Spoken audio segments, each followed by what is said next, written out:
Egan, in the last 16 matches, is 10-6 over Lakeville North, dating back to 2011. But 3 of those wins for Lakeville North have eliminated Egan from the postseason. One of those in 2017, of course, the state championship match, in which Egan had defeated Lakeville North twice in the regular season. But in the third matchup in the state title game, Lakeville North was able to get a 3-1 win. They also knocked Egan out of section play twice in the early 2010s. So while the rivalry certainly favors Egan as far as number of wins, Lakeville North has certainly had some high-impact wins in this series. Point for Egan, and serving is Lauren Clark. Strzeski to Bastier. Back row attack, and right into the waiting block of Kemp, the future Auburn University commit, who just dunks that back to the floor. And Clark again. Blažic to Polson. Directs it off the block. Lakeville North closing in on that set point with a 6-point lead. Strzeski with the serve. 10 aces on the year. Would love one here. Does not come up with it. Forster, cross-court attack. Polson back to Amador. And tipped, well placed by Barron. A rare 6-foot setter. Sometimes the rich just get richer. Here, Egan volleyball. You lose Kennedy Orr as one of the best setters, maybe the best setter in the country, down for injury.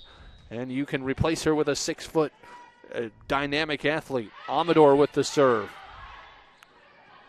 Milner taps it over. Dump set from Barron. Strzeski to Bastier. Attacks the sideline. Back to Bastier. Pinballing around. And a free ball. Barron to Forster. Pushes it down the line. Horniak to Milner. Polson gives it a whack. And back. What a rally we have going right now. And saying, I've had enough of this rally, is Abby Milner.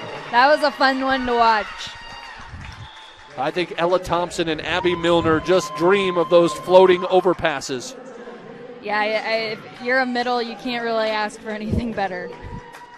23-17, Jandro into serve. And that was out.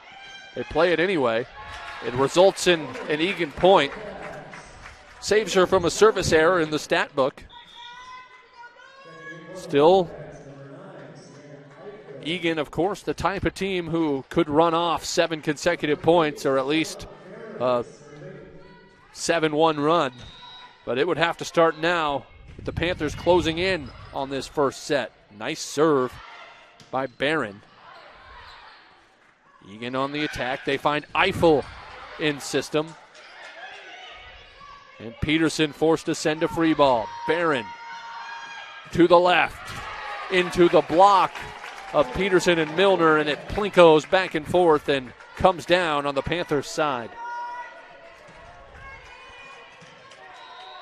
Advantage down to 4. And an ace from Barron. Caught Peterson with her hands not being quite quick enough. And a timeout called by Coach Richter. She does not want to allow Egan to get any more momentum, leading 23-20 here in set number 1. And as they take a break, we'll take a break and be back after this on lnpanthers.live. And here we are at Panther Gymnasium. Egan on a little run right now.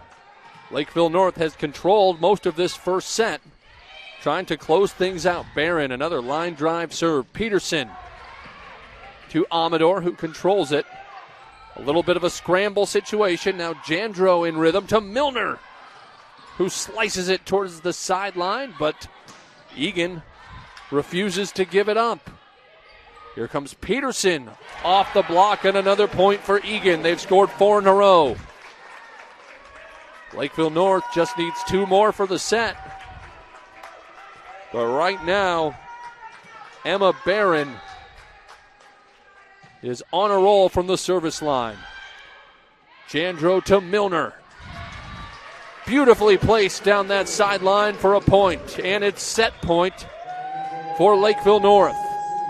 Yeah, you couldn't have picked a better spot on the court than right there. Perfect positioning. Wisprod, who started the set serving, has a chance to finish it. A line drive barely over. Now to Eiffel. Strazeski, a nice dig. To Milner in the middle, off the tip and down for the set point. Lakeville North takes a 1-0 advantage. The number 4 ranked Panthers against the number 2 ranked Wildcats. We'll take a break and be back with set number 2 after this on lnpanthers.live.